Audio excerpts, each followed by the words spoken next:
Can you hear me? Okay, now we're. Thank you for being here with us today. It means a lot to us. As he said, my name is Nancy Thornton Navarro, and I'm here with my sister Adriana Thornton Cornejo, and she's my co-author. We're here to tell you the story of our father, who he was known as the Merchant of Venus. Our father was a trailblazer in America's beauty, modeling, and advertising industries, but he lived a whole new life here in Ajijic. To start, just as a matter of curiosity, has any one of you seen the tile house in La Floresta, the one with the, oh, we have some people. Yes, the one with the domes and everything. If not, we have some photos if you're interested in seeing it. Some of the wall, maybe later after our presentation. Well, I was told that house was owned by the actor Billy Bob Thornton, but my sister was told that the house was owned by John Robert Powers.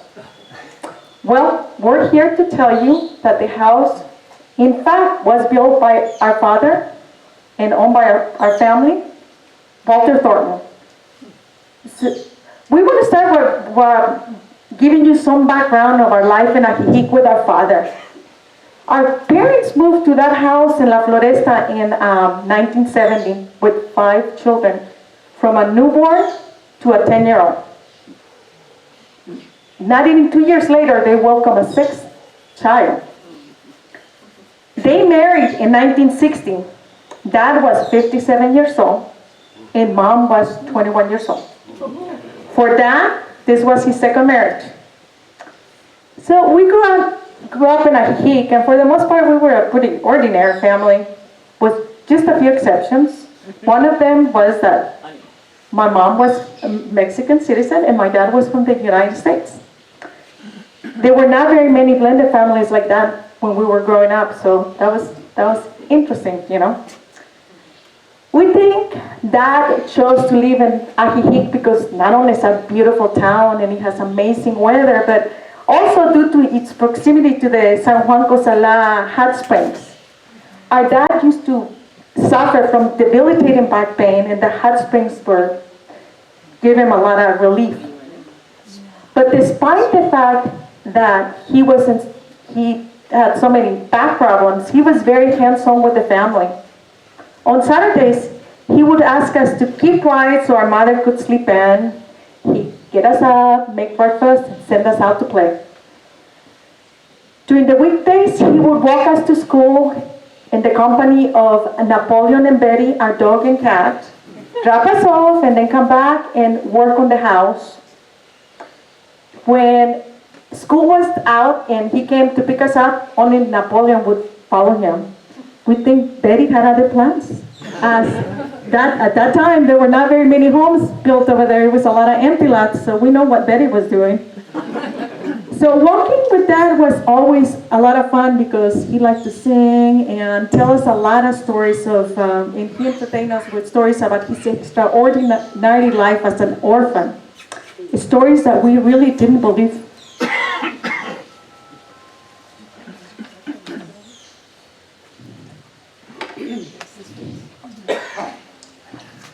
Hello? Yeah. Our dad loved Ajijic, and he had a peaceful life here. You would have seen him walking around the streets of Ajijic and in the mountains, singing loudly. He also loved playing with the kids in town. He adored them and used to give them coins and sweets. And they still remember. And sometimes they say, "Your father was a magician. He used to make coins appear in my hands and behind my ears." They also say, "I remember as a child going to the mountains to cut firewood. Almost all the time we hear him singing. We always stop and pay attention to his songs that disappear among echoes. And we always say, 'Walter is over there.'"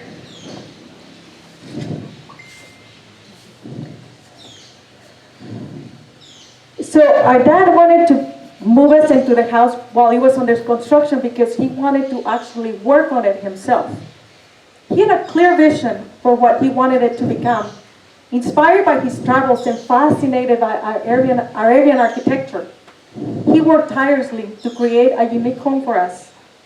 He worked mostly with two workers, Javier and Tacho, which we fondly remember as family.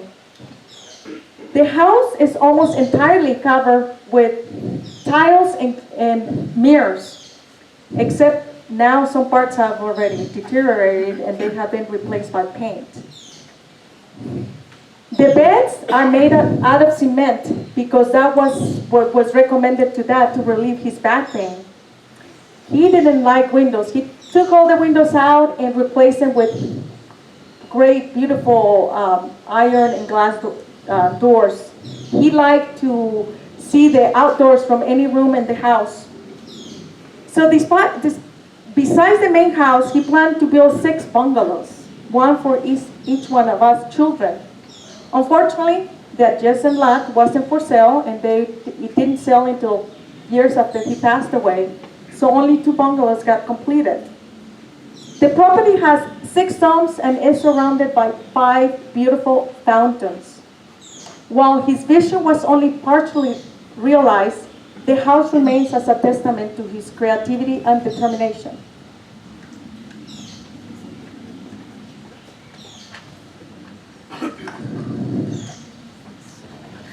But a discovery nearly 15 years after our father's death suddenly left a curtain of a dazzling world glamour, international fame, and intrigue. Our family had gotten together for Christmas to watch the popular movie Seabiscuit in 2004. The movie depicts a handsome, elegant-looking young man trying to sell his luxury car for $100. No one in our family has seen this image before, although we all recognize this young man as our father. The encounter with this image will launch my sister Nancy and I, and now residing in the USA, into a journey back to our childhood home and Ajijic, and into 2 long decades of research to immerse ourselves in the life and career of our father. And we learned along the way that our father had already lived several lives before expatriating to Mexico. Our father had been known in the mid-20th century as the Merchant of Venus.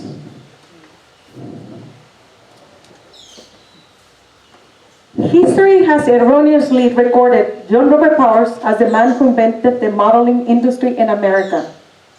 He did not. That's the same man that some people think owns the tile house in La Floresta, by the way. Powers founded his first agency in 1923, but it was not a modeling agency. His agency was founded to represent individuals aspiring to succeed in theater and silent film. He published 2 catalogs or studio guides a year. Interestingly, we found our father, who was a silent film actor, listed in the 1927 edition of the Powers Actors Directory and Studio Guide. At that time, Dad had also gained recognition as a top male model due to his perfect proportions. There's some pictures of him here. He posed for the most iconic artists of the 20th century, like Norman Rockwell and J.C. Leyenbecker. So, after the 1920s, agencies for models did not exist. Models aspiring to work with artists or designers work independently, knocking on doors or word of mouth. One day, while modeling, our father noticed illustrator Arthur William Brown, who worked for publications like the Saturday Evening Post, struggling to find a specific model for his next assignment. After several unsuccessful calls, he grew frustrated. Observing this, our father recognized the inefficiencies in the profession. That's when inspiration struck. And he thought, what if I open an employment agency but for models? Well, everybody thought it was a silly idea. Employment agency for models was not a concept that anybody could capture. Not only that, he only had a 5th grade education and no business experience. And that was not all. The year was 1929. What was happening in 1929? The Great Depression.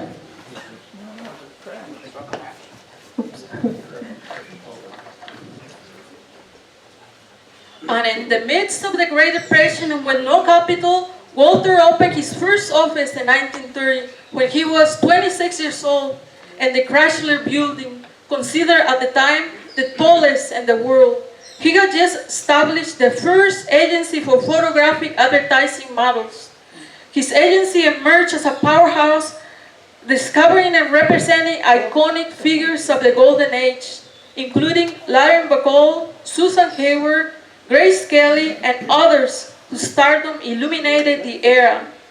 At the peak of his popularity and success, Thornton created the concept of the pin-up girls during the 40s, working to provide moral booster to World War II soldiers.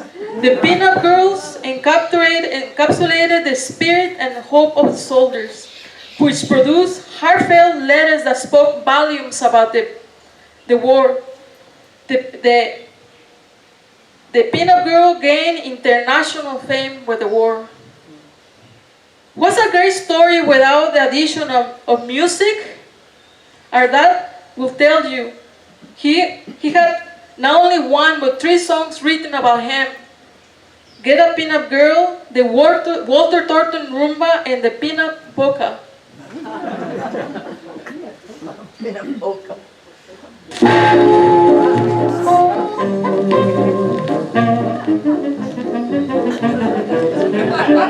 When they play the pin-up polka, every fella takes a twirl with this pin-up girl. While they sway to the pin-up polka, they steal a kiss or two as around they twirl. If you haven't got a pin-up, keep your chin up while I ring. Mr. Walter Thornton, when they play the pin-up polka. He'll design a pin-up girl for you. Then it's up to you to find her and tenderly remind her you've a date to dance the pin-up polka.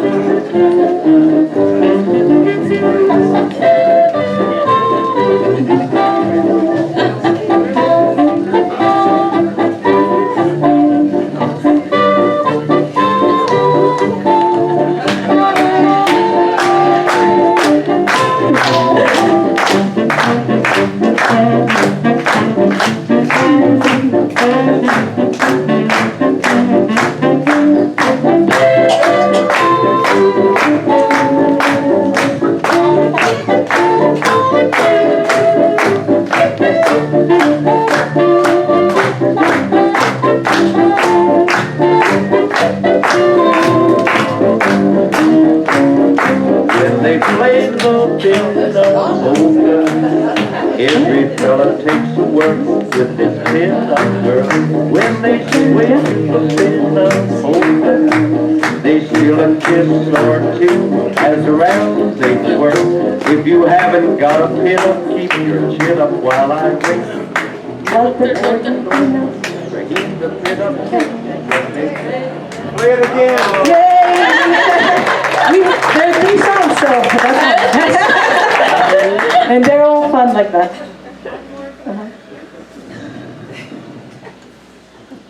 Of course, not all of his life was all glamorous. He faced really tough challenges.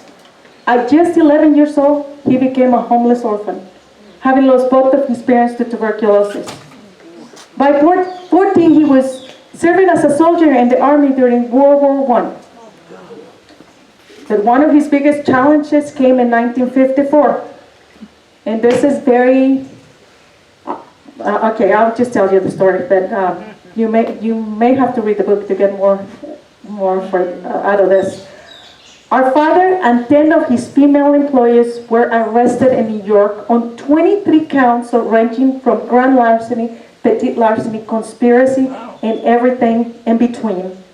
The prosecution case was built on the accusation that Walter Thornton and his agency had misled tender-hearted parents, making them believe that by paying a $30 to $50 fee to include the children's photograph into our father's model catalogs, who were designed to promote children, that they will secure modeling jobs. That was the accusation. That was the beginning and the end of the prosecution case. Despite the fact that his advertisements clearly stated in plain English, engagements cannot be guaranteed. Did they even really need to be told that? I don't know. But for 6 months, from his arrest to his trial, sensational and false headlines attempted to discredit his whole career. Though the charges were baseless and ultimately dismissed within weeks of the case, the damage to his reputation was undeniable. Now, we ask ourselves, why? Why did this happen to our father? What was going on? The Queen's District Attorney who indicted him was embroiled in his own scandal, as he had been indicted himself on federal corruption charges from his one term in Congress prior to becoming the district attorney in New York. He needed a distraction. He needed the media off his back. And our father became the perfect target to divert media attention. You get a man who has the most beautiful women at his beck and call, and throwing children and the media latched on. After his trial, he sued the powerful Hearst media and some of his reporters, and endured 4 years of legal battles. By 1958, dealing with back problems and a broken marriage, he decided to leave it all behind and moved to Mexico. So that had secured a publishing contract after his trial for a book titled The Merchant of Venus, in which he promised to rebuild everything. Whether he ever wrote the manuscript remains a mystery to us, as we never found it. However, he left us extensive archives filled with enough information for us to tell his story. And this is his story, and we have documented it in The Merchant of Venus. Thank you for listening to our story. Yes.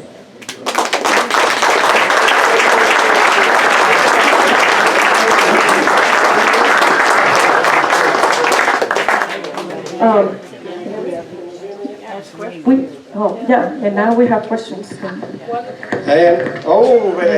that. Okay, we have questions. All right, if you want to ask a question, please raise your hand, wait for the mic. Okay, so here we go. Can you start? Yes, I can. Oh no, my dogs will get loose. All right. That's fine. Thank you very much, and how exciting to have such a wonderful family history. But what is the street address of your father's house for those of us who haven't seen it and would like to check it out? You know the street address? Paseo de la... Oh, Paseo de la Loma 123. Okay. Yeah. La Floresta. La Floresta. Paseo de la Loma 123. You have another question in the back here? And we have photos. If you guys after you can come and see photos. We have more photos if you want to see the inside and all. Right now, our mother resides there, but she's not doing very well, so that's why we haven't even visited her this time. Another question? Oh, I have a question. I was curious about how your mom's story played out, and also how the 6 kids or 5 kids, like, are you here? Are you all in the States? Or kind of how that's unfolded? Oh, yeah. Did anybody follow in your dad's footsteps? And No, our dad, you see, growing up, we didn't know. We just know our dad as our dad. We didn't know anything. We discovered many years after he passed away, we discovered how famous he had been, For us, he was just an ordinary father, you know. We thought he was just a businessman, and we didn't know exactly what he did, you know, because by the time we were growing up, he was already retired. So we all moved to the U.S. to go study and got married and created families and all. So most of us reside in the U.S., except for one sister who's here in Ajijic, and she's here with our mother, and they live in the house, you know. So that's our story. Yeah. Okay, we have another question here. Did, Oh, I don't. did your mother know about your father's past and didn't tell you, or she didn't know either? She knew. She knows. She knows. She met him in the She States or knows in Mexico? with us. She didn't know at the time. She did not know, but there were some hints here and there because growing up with our father, he used to talk to us about things like we have a bathing suit with the peanut girls when we were growing up. There's a photo and the book of us with the the original peanut. And we all the music we used to listen when we were growing up. He used to put the records and we used to dance to that music. Amazing. And like all the archive of photos, some of this is like 5% of the. We have like 10 boxes. Yeah. So yeah. We saw some of. We were familiar with a lot of photos. We're like, what is all this? What is all this? So although we had hints, we really didn't know. My mom didn't know. Not until many years after he passed away. So it was heartbreaking because we couldn't ask any questions. You know, it was very emotional for us. You know, especially during the trial. You know, when we opened the newspapers. I mean, there's this headlines in New York and the world. He was internationally known, and it was heartbreaking. But it's all in the book. Yeah. So it was. Thank you to your whole family for coming here today. It's fascinating, the history of your father, but for me, I'm interested in hearing more about your life growing up in Ajijic 40, 50 years ago, and if you have any key memories of what Ajijic was like back then, I'd love to hear some of those stories. Oh, yes. Growing up in Ajijic was a lot of fun for us. Again, you know, we came from a blended family. We were like half American, half Mexican, but we spoke a little bit of English with our father, but mostly Spanish. And we went, you know, the school that is right across from the church, that was our elementary school. So that's where our dad used to take us and drop us off, and that's where he picked us up from. And the town has changed a lot. It's, I mean, now there was so much open space, and you know, the carretera. None of those businesses were there. It was just the carretera. So yeah, we come back and we're like, wow, this has totally changed, you know. And also the people who we went to school with and the elementary. This town is very close like this. So the original people still know each other for life, and we still get together, we still remember, and they still talk to us. We're like friends forever. Yeah, even though we're residing in the U.S. for now, but It was amazing. It was we're coming amazing back. experience. We're coming back. We can't leave this to all you. You know, we're missing out. We know we're missing out. We already know that. Did you know Neil James at all? No. No. Well, we probably were too young. Just like our father, you know, people tell us, how come you didn't know? You know, they're so... We're like, we were kids. We didn't care. We just wanted to play, you know. It's just, that's why. He probably told us many stories. We knew La Rusa. Oh, yeah? La Rusa. Yeah. Prima ballerina, yeah. So. We saw her around the town all the time. I heard she used to gallop full pelt around there. Yeah. Yes. Yeah. Okay. Any other? Oh, yeah. Another question? Another question. Oh, there you go. Can I? I'm curious as to what happened with your father's lawsuit against Hearst. How did that turn out? And also, how did he support his family? Where did his money come from to take such good care of you? All right, about the money, we don't know. he couldn't ask him. I'm like, yeah, we had a great life, but everything was paid for, so we didn't think to ask. He had Came from the Canadians. Wait a minute. He had the Canadians. assistant. He had the biggest in Canadian, the biggest model agency in Canada. Okay. So when he moved to Mexico, he worked remote from Ajijic for Canada for many years until the 70s. Yeah, he used to travel a lot. Yeah, we kept that part off because it's a lot, because he did have 6, 7 modeling agencies in Canada. And when he moved to Mexico, he was actually going to open modeling agencies here in Mexico. But then love got in the way. Here we are. What about the Hearst lawsuit? Oh, that's okay. So because our dad had already passed when we got into all this research and we found the lawsuit papers and all this and all that. We think that he had been fighting for so many years, and Hearst was they were very powerful, and we realized that very few people actually sued them. Or finish their lawsuits. They would either settle with them. But so we don't really know exactly what happened. But we think that kind of let it go.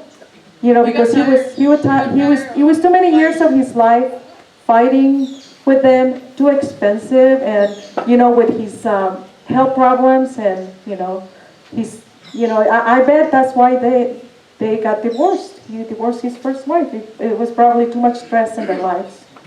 That's why. Another question? Yes, you mentioned your father was married before he moved to Mexico. Do you have any half-siblings up in the U.S. that you know of? We used to.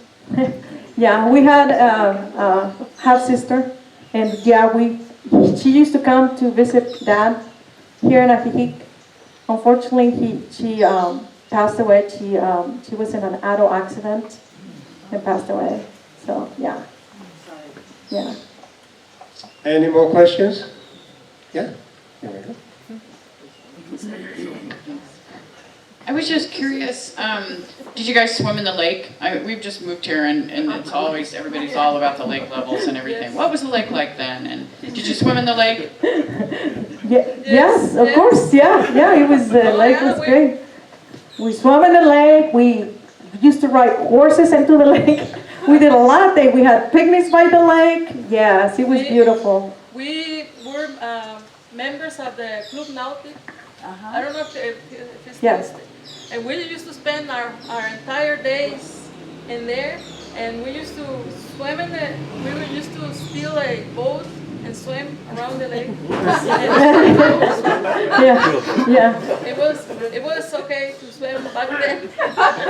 I don't know now, but yeah, we spent our holidays in Club Nautica and had the greatest times. I must have seen a lot of changes. I mean, there was no moving traffic back then, right? Oh, yeah. Carretera. Yeah, it was a Similar to sleepy today. Any other questions? Did anyone, what I've learned today is you must choose your parents carefully. Did anyone else find out from their fathers a secret that they were unaware of? No? Oh, yeah, I see. Not. Do you want to share it, or are you just? Okay, hold on. Still in jail. So we're staying in Hotel Casablanca, and there's a photo of Humphrey Bogart. There's a lot of photos of him because of the movie Casablanca, and our dad kind of started Lauren Bacall into stardom, so it's very close to home for us. We're like, oh, there's Humphrey Bogart, I think we have Well, I found out at my father's funeral that my father had been married before, and he never told my mother. Oops. Good job, it was at his funeral, right? Any others? Any others? Okay, I'm gonna invite everyone to see the photos. I'm sure Oh, Nancy yes. and Yes. Adriana will. Oh, also, as a token of our appreciation, we would like to give some books away. And maybe if you're interested, well, some of the posters. So, I don't know if you guys got a flyer at the entrance. If you turn it to the back, do you have a number on it? No. Who has a number? You one of them. Excellent.